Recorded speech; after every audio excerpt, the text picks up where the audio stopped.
96.7 Energy FM. Bangga, wag mo sabihin radyo, sabihin mo. Hoy, alam mo, bago ang lahat, Mare, magpasalamat muna tayo sa kanila, ha? Kasi nga, na-realize ko na kailangan talagang magpasalamat sa mga taong nagsisend sa atin ang kanilang story because nafe-feel ko na tayo yung safe space nila. Totoo, Mare. Nafe-feel ko na True. pinagkakatiwalaan nila tayo kahit di tayo katiwa-tiwala. Why? No, but seriously, thank you po, ha? Kasi araw-araw ko tinitignan yung page ko at araw-araw din may iba-ibang story doon. Diba? Yung iba mahaba, yung iba maikli, yung iba parang ayaw magbigay ng story pero parang pahapyaw lang, di ba? Oo, yung gusto mong tatanungin ka pa niya. Hindi, Mari, yung tipong ako pa yung magtatanong, so kailan kayo nagkakilala? Diba? Ganyan. So yun, thank you all so much. And ikaw, kung hindi ka pa nakakapag-send ng story at kung feeling mo kailangan mo ng shoulder to cry on, people to confide with, ayan, halika na, isend mo na yan dito sa Lihim ng Liham. Alam mo, Pangga, hindi ka dapat nag-iisa. True. Hindi mo dapat dinidibdib yan. Ibahagi mo yan dito sa amin. Hindi kaya naman, pwede mo kami i-message sa aming mga sariling Facebook page. Hanapin niyo pa Mayores Kathleen sa 1067. Sa oras po na 9:05, ito na po ang Lihim ng Liham! Lihim ng liham. Paghanga, pagkayamot, at pagkasabik. Damdamin hindi masambit, suyak na may pag-ibig, at walang buwang sa bibig. Iluluha na lang ba o sa liham ilalakip? Here we are, face to Lihim ng liham. 'cause there's nothing I can do to keep from loving you.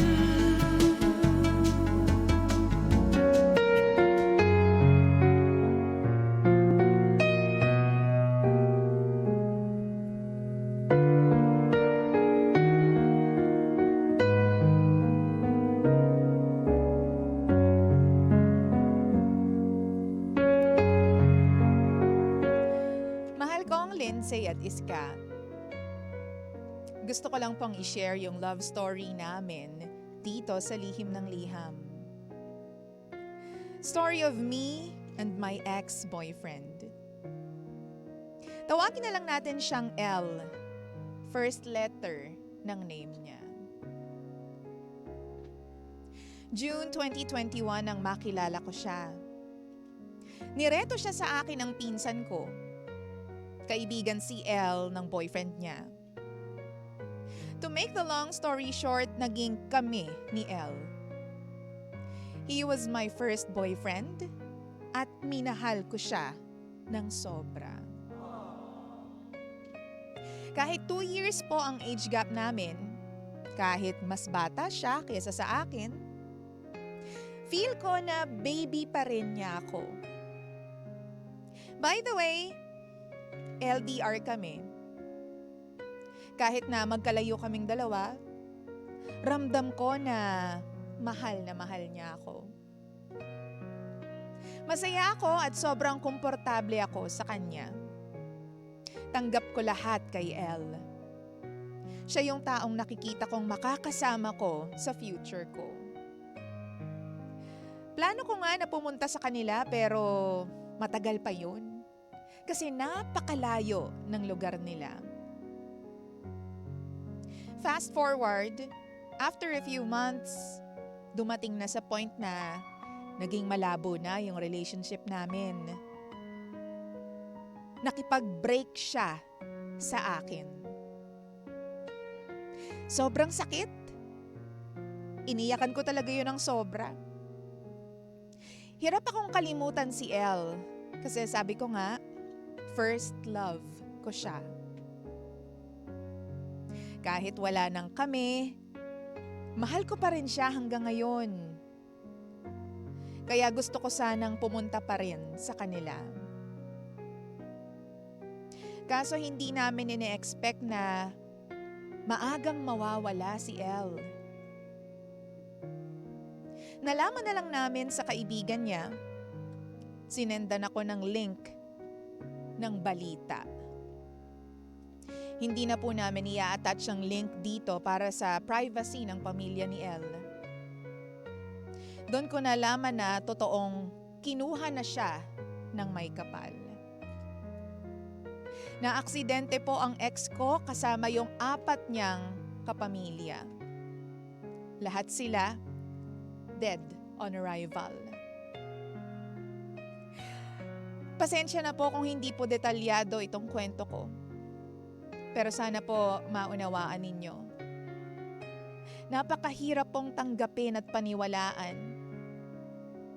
Bakit siya pa? Marami namang masasamang tao sa mundo. Napakabata niya pa. Bakit sila pa ng pamilya niya? Dahil lamang po sa lasing na driver, 5 buhay ang nawala.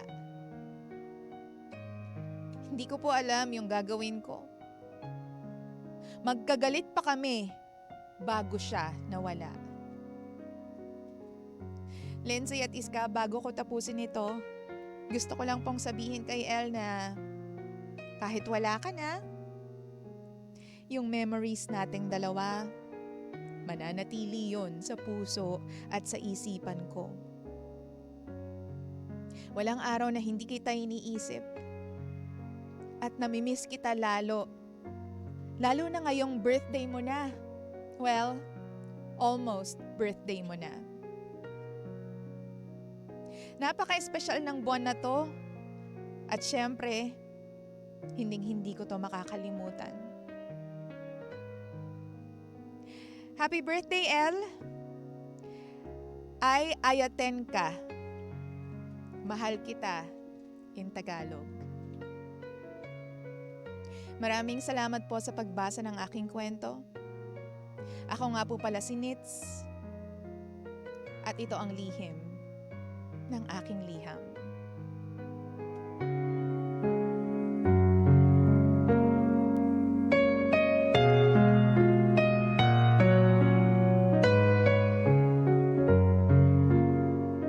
Lihim ng liham.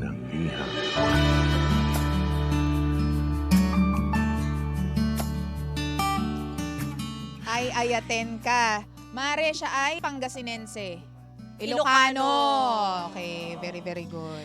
Mari, nakakalungkot no? Kasi dati LDR sila, ngayon literal na LDR na silang dalawa. Mahirap na siya puntahan, girl. Wag mo siya pupuntahan Ay, kahit oo. anong mangyari. Huwag kang susunod, girl! Oy, oo Alam mo nga. yun. Pero alam mo, Nits, ang hirap talaga, no, Mare, na kapag hindi mo nasabi dun sa isang tao yung gusto mong sabihin sa kanya bago siya mawala. Oo. Ito yung lagi natin sinasabi na maigsi ang buhay ng mundo. Hindi natin alam kung kailan tayo kukunin, kung kailan tayo mawawala. So true. Kaya kailangan, kung may mga bagay tayong gustong sabihin sa taong mahal natin, sa taong gusto natin, sabihin na natin ngayon. Ay, totoo. At kailangan, Mare, maging mabait tayo sa lahat ng pagkakataon. True. Diba? Natawa ako doon sinabi ni Nits kanina na maraming masamang tao hindi kinukuha ni Lord. Bakit yung mga mabait pa yung mga nauna? Oo. Buti na lang talaga, Mare, masama ugali ko. Pero alam mo, Medyo matagal-tagal pa yung buhay ko sa mundo. although na alam mo yon, medyo nakikiramay tayo sa pagkawala ng mahal mo sa buhay, El. Pero wag mo naman i-wish na yung Si ibang Nits. tao pa rin. Oo. Ay, si El, pagkawala ni El, wag mo naman i-wish na sana ibang tao na lang. That's worse than losing Totoo. someone.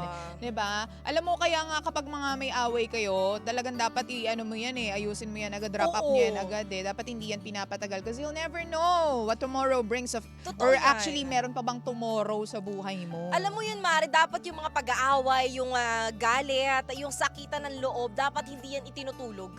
Oo. Hindi nyo dapat pinapalipas ang gabi na hindi kayo nagiging maayos at hindi kayo nagiging okay. Mm-mm. Kasi malay mo, pag natulog ka, baka hindi ka na magising. Hindi totoo. Hindi ako nagbibiro hindi ako nagjo-joke. Kasi hindi naman natin malalaman, di ba, ang kinabukasan. Hindi natin alam ang mga susunod na araw sa buhay natin. Correct, diba? Napakabilis po ng buhay. Kasi noon, Mari, di ba, kapag sinabi mo, ayusin natin to agad kasi hindi natin alam kung anong mangyayari bukas. Parang Oo. nagkaroon ako ng ex, pinagtatawanan ako tapos lalong nagagalit sa akin. Wag mo itama yung bukas, ganyan. Pero sabi ko sa kanya, hindi ako nagpapatawa. Diba? Hindi to joke time. Talagang hindi natin alam kung mamaya ba humihinga pa tayo kasi every Oo. minute counts talaga, every hour counts. Eto, Mari, yung mahirap mahirap dalhin sa dibdib kasi hindi mo na mailalabas sa kanya at hindi mo na masasabi needs. Mm-mm. 'Di ba? Pero alam mo, needs, dahil andyan na yan at nangyari na yan, siguro para sa akin, Mare, palayain niya yung sarili niya. True. Diba? Kasi naniniwala talaga ako na hanggat hindi ka nagiging masaya, hanggat hindi ka nakaka-move on sa pagkawala ni El, nahihirapan din si El. Totoo. Diba? Na makatawid. Na makatawid kasi aalalahanin ka niya. Diba? Aalalahanin niya na may mga bagay kang hindi nasabi sa kanya. Pero feeling ko naman alam na ni Nitz yun. I mean, El yun, Mare. Oo. Feeling ko nararamdaman niya yung gusto mong sabihin sa kanyang sorry, na mahal mo siya, na namimiss mo siya. Totoo. Diba? Kaya kailangan lang natin tanggapin na may mga bagay talaga sa mundo na hindi permanente. Oo. At may mga bagay talaga na pagsisisihan natin sa bandang huli. Sorry may mga pagkakataon din na may mga purpose ang bawat pangyayari Totoo. sa buhay. Kasi tingnan mo, what if talagang, kaya pala siya nakipag-break sa'yo, parang hindi masyadong maging masakit yung paghihiwalay ninyo. As in, yung literal na paghihiwalay. Oo. As in, paghiwalay ng katawang lupa niya sa mundong ito. Kasi imagine, it's even parang masakit kapag kayo pa, tapos sobrang nagmamahalan kayo, di ba? Oo. Tapos biglang iniwan ka niya ng walang babay. Kasi ito yung babay na masakit, Mare. Kasi hindi ka na makakabawi sa lahat ng Diba? ginawa sa'yo at gagawin mo dun sa tao Di ba yung okay naman kayo, na masaya kayong dalawa, na nagmamahalan kayo, tapos bigla siyang babawiin? So ito yung purpose ng universe, or ito yung purpose I guess ni Elle, kaya siya nakipaghiwalay sa'yo. Totoo yan, Mare. Para turuan ka na, sige na, live your life nang wala ako. Kasi aalis ako for good Diba? Iiwan kita for good. Ang sakit lang, Mare, no, na lahat ng bagay dito sa lupa, pinapahiram lang sa atin. Oo. Pinapahiram lang sa atin, kaya kailangan lubos-lubusin na natin. Mm-mm. Pero wag natin iti-take for granted. Yeah. Diba? Huwag tayo mag-take advantage. Super. Kung pinapahiram sa atin, lasapin natin, maging masaya tayo, pero dapat ibalik din natin yung binibigay sa ating kasiyahan ng universe. So talaga, share natin yan sa ibang tao. Diba? Huwag tayo masyado magpakasasa. Oo, masaya siya. Oo, nakakaligaya siya. Mm-mm. Pero dapat, medyo i-contain natin. Kasi diba, minsan kapag sumasobra tayo ng kasiyahan, hindi natin alam nakakasakit na tayo ng ibang tao. Truth. Hindi natin alam na nakakaapak na pala tayo ng ibang tao. True. Dapat balance lang lahat ng bagay. Kung masaya ka, dapat ibalik mo rin yung kasiyahan na yun sa ibang tao. Oo. Hindi ba pwedeng tayo lang? Hindi palaging Pasko, girl. At saka yun nga, tulad ng sinabi mo, Mare, hindi ka dapat maging masaya kung meron namang ibang taong maaargabyado. Diba? Diba? Kung ang ibig sabihin ng pagiging masaya mo, ikakalungkot naman ng ibang tao, parang may kalto ka yata nun, diba? Parang Sometimes ka. sarap mo yata kalto ka nun sa ulo, diba? Oo. So, dapat kung masaya tayo, tamang saya na tipong galing sa mabuti. Totoo yan, Diba? Mare. Hindi yung, halimbawa, naging miserable yung buhay nung ni Tita Cora, tapos pag-chichismisan mo, at nagiging masaya ka nun dahil na-chichismis mo sa iba. Uy, hindi ganun. Oo, Diba? Mare. Buhay ng iba yan, ni Tita Cora yan. Pabayaan mo siya magdusa. Hindi, charing-charing lang. Hindi nga, di ba? So, kung ako sa UL, tanggapin mo na lang na lahat talaga ng bagay may purpose. Siguro, Oo. mabigat lang to kasi nga hindi siya nakapagpaalam man Totoo lang. yan. Tapos, nag-away pa sila. Kaya kung ako sa inyo, huwag kayo mga away Kasi you'll Oo. never know talaga. At kapag nang away kayo, dapat ayusin nyo kagad. True. Yun talaga, alam mo, Mare, number one rule sa akin, yan kapag pumasok ako sa isang relasyon, Mm. kapag nag-away tayo, kapag may mga bagay tayo hindi na pagkasunduan, kailangan at the end of the day, maging Ayos. okay tayo. Ayos talaga. Kasi ayoko talaga ipagpabukas ang mga bagay, Mare. Ang mga problema. Ang mga problema, lalong-lalo na yan. Mm-mm. Kasi nga, di ba, gaya na sabi natin na hindi natin alam kung ano mangyari kinabukasan. True. What if mangyari rin sa'yo, Pangga, itong nangyari kay Nitz? Mm-mm. Na hindi mo nasabi yung sorry, hindi mo nasabi na mahal kita, hindi ka nakapagpasalamat sa taong yun. True. Diba? Marami ka pang hihinayangan sa mundo. Diba? Pero sa mundong ito, Nitz, alam ko na may mga bagay ka rin pinagsisisihan, pero that's okay. Alam mo, i-share ko lang, Mare, napaka-OA at napaka-corny namin ni Romel sa part na to. Pero kasi, ito yung sinasabi kong every minute counts Oo. Alam mo, pag nag-I love you kami sa isa't isa, hindi lang simpleng love you, I love you so much. Tapos Totoo. minsan, mahal na mahal kita. Kahit sobrang corny na pakinggan para sa aming dalawa, kasi ini-effortan namin tuwing Oo. nagme-message kami sa isa't isa. At saka bago kami umalis ng bahay, hindi po pwedeng hindi i-hug, hindi i-kiss. Tama. Kasi yun talaga hindi mo talaga alam kung anong paglabas niya ng bahay, anong mangyari, pagising ko sa umaga at pagbiyahe ko ng umaga, Oo. anong pwede mangyari. So, yun lang yung pwede naming ma-share and express nyo lang yung pagmamahal Totoo nyo yan, sa partners Mare. ninyo. At lahat ng bagay na natatanggap natin, dapat i-appreciate natin. Oo, mapamaliit, mura, Diba? mahal, Dapat maging thankful din tayo. grateful for everything. Correct. Diba? At kapag ikaw naman ang nagbigay, Pangga, dapat hindi ka na mag-expect ng something na pabalik sa'yo. Kapag nagbigay ka, dapat galing sa puso at masaya ka habang binibigay mo yun. Totoo. Kasi may mga tao kasi dyan, Mari, may mga panggatay dyan na kapag nagbigay sila, napipilitan lang sila. Truth. Hindi ka magiging masaya at mas lalo hindi magiging masaya yung pinagbigyan mo nun kasi hindi galing sa puso. Oo. Kaya dapat talaga dito habang nabubuhay tayo, lahat ng ginagawa natin is for the pagmamahal natin sa taong yun. True. Kasi Diba? iba yung meaning no? Totoo. Personal meaning. Para sa iba siguro, wala lang. Kumbaga, low-key lang yung tingin ng iba. Pero para sa inyo, kung malaking bagay yon, then let it be. Totoo. Pabayaan nyo yung iba. So, ikaw, Nits. Tama, Tama, Nits, di ba? Nits. Nits, kung nasaan ka man ngayon, kung nakikinig ka man, wala kasing tamang advice kaming mabibigay at walang tamang mga salitang lalabas sa mga bibig namin because we know how sad it is, no, para mawalan ng taong Totoo. minamahal sa buhay. At hindi yan talagang limited sa isang buwan lang o 6 na buwan, isang Oo, taon. Mari. Yung pain, nandyan lang yan sa puso at malilive, you'll try to live with it lang every day of the day. Hindi siya Oo. mawawala sa puso mo. At needs dapat siguro, pagdating ng pagkakataon at pagdating ng panahon, patawarin mo yung sarili mo. Kasi for sure, Mari, magsisisi yan eh. Oo. Sisisihin niya yung sarili niya na bakit kasi hindi ko na siya pinatawad, ba't hindi kami naging okay bago siya mawala? Ba't di ko siya Ba't pinuntahan? hindi ko siya pinuntahan? Ba't hindi kami naging okay? Needs, kailangan patawarin mo yung sarili mo. Palayain mo yung sarili mo sa burden na ganyan. Kasi ikaw rin ang mahihirapan. True. Si El, masaya na siya dun eh. Nakasama na siya dun sa heaven. Pero ikaw kasi naiwan dito. At alam kong ikaw ang mahihirapan, ikaw ang magdudusa. Mm-mm. Kaya dapat, again, palayain mo yung sarili mo at tanggapin mo na nagkamali ka minsan. Mm-mm. And this time, na habang nabubuhay ka, habang may mga tao nagmamahal sa may nakapaligid sa'yo, sa kanila ka bumawi. Tsaka wag mo i-close yung door mo ha Mm-mm. sa potential guy na pwedeng pumalit sa puso mo kay El. Totoo. Kasi for all we know, si El masaya yan kapag masaya ka. Totoo kapag yan. dumating yung tamang tao na para sa'yo. Kapag dumating yung tamang lalaki na hindi nagawa yung mga bagay na dapat siya ang gumawa nung nabubuhay pa siya. I'm pretty sure yun din ang wish niya, no? Bago siya mawala, bago siya kunin ni Lord. Totoo. Diba? Na meron kang ibang lalaking makita na someone you deserve. Mm-mm. Yung maging, alam mo yon, tama para sa'yo. Yung Correct. right person para sa'yo. Now that he's gone, I'm guessing na yan naman talaga yung deserve mo to find Mm-mm. someone na, alam mo yun, magmamahal sa'yo, mag-aalaga sa'yo. Bagay na hindi na magagawa ni El. Kahit pagbali-balik ta rin pa natin ang mundo, you deserve to be Totoo. happy. And you deserve to be with someone na talagang itatrato ka ng, alam mo yon, as you are, di ba? Oo. Yung natural princess that you are. Diba? Lahat ng bagay, Mare, it happens for a reason. True. Lagi ko sinasabi to, it's either a blessing or a lesson. And ngayon, siguro lesson yan sa buhay natin. Mm. At sa mga pangganat na nakikinig ngayon, ito na naman, lesson to para sa atin. At least, diba, naranasan ng iba, hindi mo na kailangan maranasan. Or yung iba kasi they learn from experience Totoo yan. Hindi mga salita lang eh. Yung iba kasi talagang stubborn at gusto talaga nilang daanan yung path na yon. Iska, ganon. Diba? May mga tao na, hindi, gusto ko pa rin na itry yan, ganyan. Matigas Gusto ko ang pa rin ulo. magmahal, gusto ko siyang balikan, gusto kong ayusin, lahat-lahat kahit mahirap na.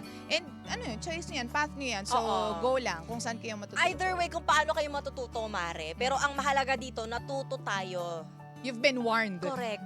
You've been Diba? reminded. At least, diba, napagsabihan ka, matigas Diba? talaga ang ulo mo. Pero dapat nga maranasan ng ibang nating mga panggadyaan ang paghihirap para naman sa ganun, alam nila yung pakiramdam kapag sa kanila naman ginawa. Pero yan, maging masaya tayo sa mga jowa natin. Correct. At ayaw natin mangyari to sa ibang tao kasi alam natin yung sakit na mawalan ng mahal sa buhay. Totoo yan, Mare. Hay nako, oras natin 9:23 na. Siyempre naman, thank you so much for sending in your story, Nits. At siyempre naman, ako pa rin po ang girlfriend mo sa radio. My name is Lindsay. Lindsay. At kasama at kapiling nyo rin ang nag-iisang Mayora nyo sa Radyo Mayora Iska. Tayo pa rin po ang number 1, 06.7 Energy FM. Pangga, wag mo sabihing radyo, sabihin mo.